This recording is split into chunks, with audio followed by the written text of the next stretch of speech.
Morning, friends. Welcome to the farm. Checking on my kitchen grow. There's some lettuce in that one. There's lots of lettuce in that one. Cabbage in the other. And my little millies on this side. Millies are looking good. Look at that. So anyway, planted a whole lot of millies at the back as well. Like half a bag. So Christmas time, I'll be trying millies coming out of my ears. So we've had quite a lot of international news. It's sort of rocked the world. We had some pointless murders, an assassination, and the proof that the left has gone mad. And then back in South Africa, we've had a bit of a what do I call it? Suicide, political suicide, if I can put it that way. So I've been watching the ANC and Gwede Matashe, the lion lip.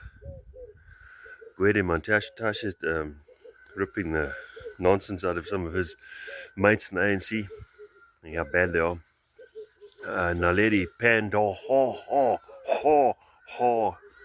old pro-Palestine tart to herself, who has virtually single-handedly, her and Ibrahim Rasool have basically cost us hundreds of thousands of jobs across South Africa, virtually destroyed our economy overnight with their running to Iran and all that crap, and their whole pro-Palestine nonsense, costing us 30% tariffs on top of the 10 they already had, and a lot of people losing their jobs, factories closing all over the place.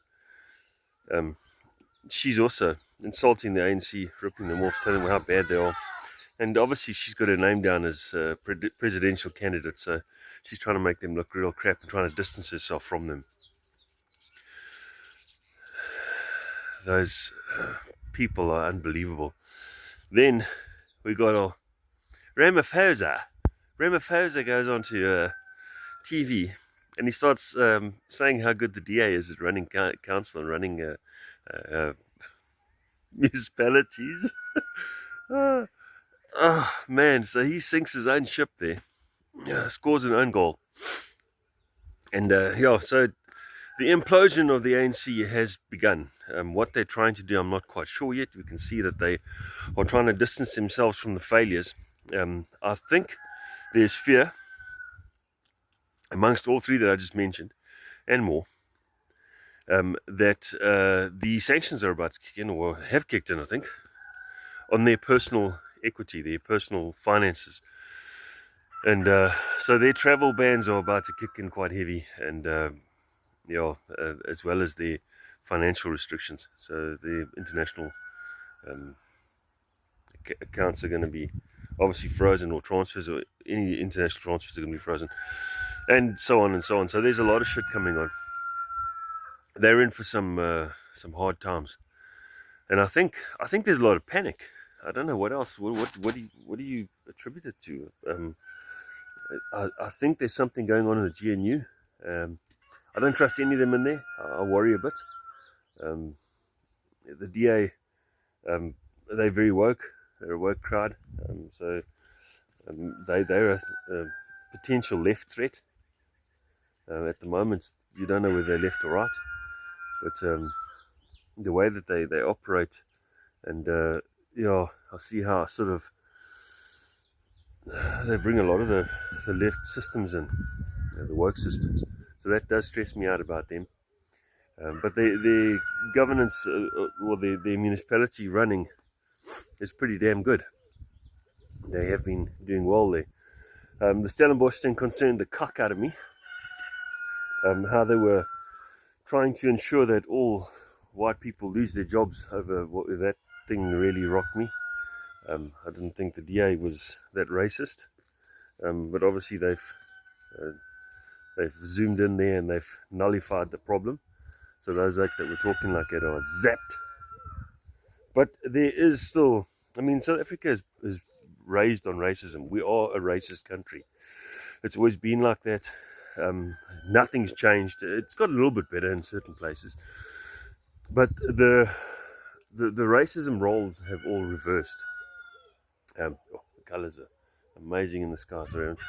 But our government's very racist. We've got racist laws in place. Everything's we revolve around racism. The government's pushing for retribution and things like that, which they should have done 30 years ago. Now they're trying to do it now. It's the wrong time. It's too late. That ship has sailed. You try and do it now, you're going to start civil war, which it's teetering on, you know. So they should have done when they had the chance. I think the whole retribution that they're trying to get through, you know, with the land and all that, is their way of making up for their own personal losses and the stuff ups that the ANC's made over the last few years, over the last 30 years, all the money they've taken. I mean, they bled the country for everything it had. I mean, all our oil reserves, we had oil reserves for flippin' Africa. All our oil reserves are sold off. Where'd that money go? Where'd the oil go? It's all gone, you know. Everything's, all our gold reserves, I doubt we've got any of those left, you know. Everything's flipping stuffed. Corruption's in everywhere. And if you don't stop it at the top, you'll never stop it at the bottom. So you're still going to have people stealing all over the place, little petty crimes, you know. So if you don't stop the thieves at the top, which is right at the ANC, yeah, you're never gonna stop it anywhere.